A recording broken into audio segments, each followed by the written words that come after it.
Hello student. तो आज के इस वीडियो में हम रेडॉक्स अभिक्रिया को समझेंगे, इसका परिभाषा लिखेंगे, इसका उदाहरण लिखेंगे और इसको समझेंगे आखिर रेडॉक्स अभिक्रिया क्या है।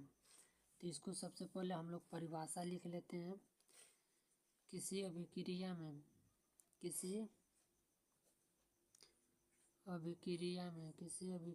में यदि एक पदार्थ अपचयित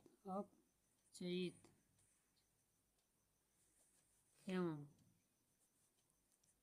दूसरा पदार्थ उपचयित होता है तो उसे अपचयन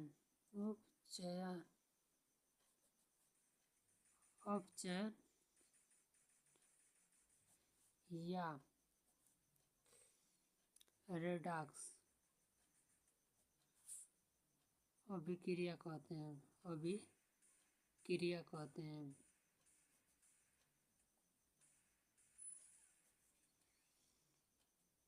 यानी इसको सिंपल से समझिए।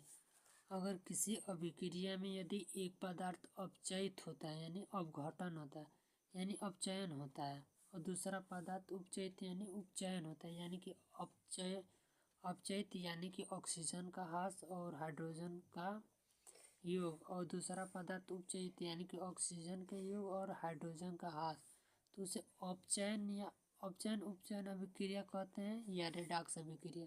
यानी दोनों को एक ही कहते हैं, उपचयन या रेडॉक्स अभिक्रिया। इसको उदाहरण के माध्यम से हम लोग समझते हैं। आखिर इसको समझते कैसे हैं। तो जिंक ऑक्साइड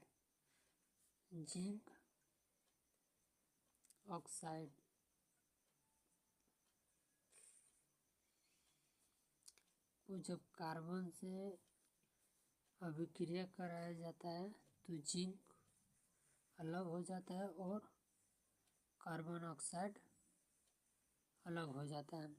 जिंक अलग और कार्बन ऑक्साइड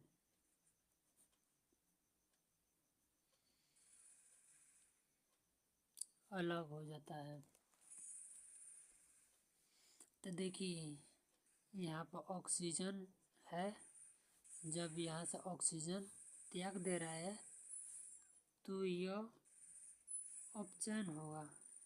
यहाँ से यहाँ तक यह अपचयन होगा,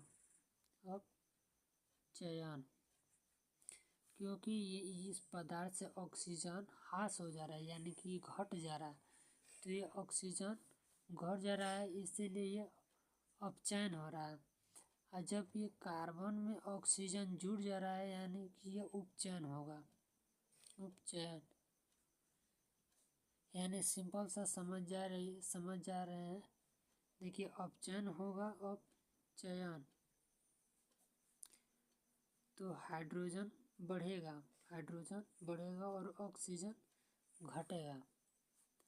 अगर ये उपचयन है, यानी कि ऑक्सीजन बढ़ेगा और हाइड्रोजन घटेगा इसमें।